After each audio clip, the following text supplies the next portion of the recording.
Assalamualaikum to our lecturer Dr. Halim. So today we're going to present to you our PCM project. First of all, let me introduce my group members. My name is Nur Amira Atira binti Zainuddin and my other team member is Nur Alia Najah binti Azwira, Nur Fatin Farisa binti Fauzi and Nur Alia Safia binti Nur Zahid. So next we start with our introduction. Pulse code modulation (PCM) is a digital technique that involves sampling an analog signal at regular intervals and coding the measured amplitude into a series of binary values which are transmitted by modulation of a pulse or intermittent carrier. It is the standard technique in telecommunication transmission. My name is Nur Alia Safia. For question 1, when we run the code from the example 1, we will get 3 figures from the output.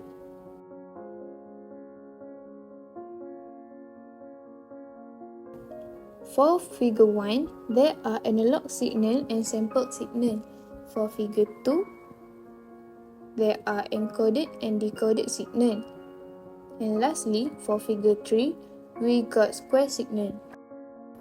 My name is Nur Alia Najiha and I will present for question 1. Based on the output, we can see at one cycle of the signal, the time it takes is 100 seconds.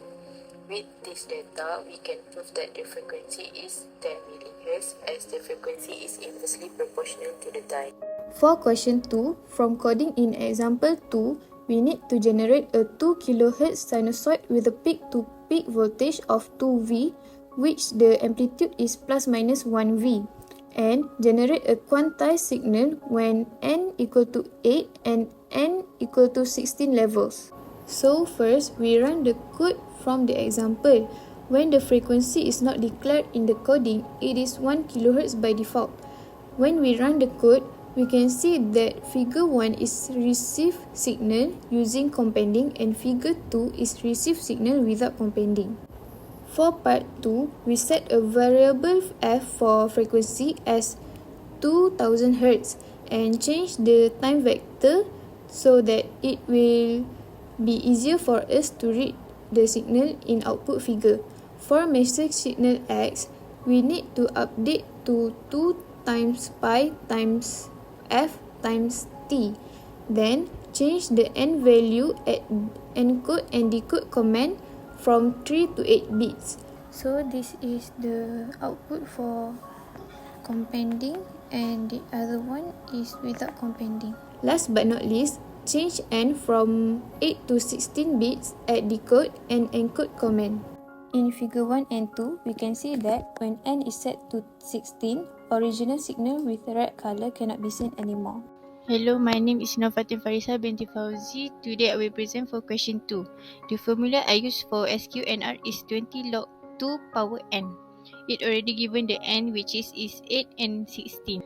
For n 8, I get 18.062 dB. And n is 3. For n 16, I get 24.082 dB and n is 4. For question 3, to find signal in example 1, first we need a signal generator, set the unit to Hertz. Pulse generator, set period to 1/10 and its pulse width to 5. 1 dot product, 4 scopes, uniform decoder and uniform encoder. The bit for encoder and decoder was set to 3. Run the simulink as we can see at the output of scope 1. Yellow line is the analog signal while the blue one is the sampled signal. For scope 2, it shows the square signal. Scope 3 represents encoded signal while the last scope is the output of decoded signal. Then move on to example 2. For signal 1 without compending, we will be needing signal generator, uniform encoder, uniform decoder, and a scope. For signal using compending, we use the same block with addition of mu law compressor and mu law expander. First, we set signal frequency to 1000 Hz in the coding, it is set to 1 kHz by default. Then, bits of encoder and decoder to 3 bits. Then we can run the Simulink. So we can see at the output here, scope 2 is signal without compending, while scope 1 is signal using compending. Next, set the frequency to 2 kHz and 8 bits for encoder and decoder. The output, as you can see, there is slightly a gap between the signals, same as in the coding output. Lastly, set the encoder and decoder's bit to 16. The output we got for both scopes were same where the original signal cannot be seen. That's all for part 3. Thank you. So, this is the data analysis to compare result of MATLAB coding and MATLAB Simulink. From the observation, there is no difference between the result. This is the output, which is the yellow line is analog signal and the blue line is sample signal. This is the output for encoded signal. Next is the decoded signal, and the last one is the output, which is square signal. This is the graph of the frequency 1 kHz and 3 bits. After I change the value of frequency to 2 kHz and n to 8 bits, this is the graph.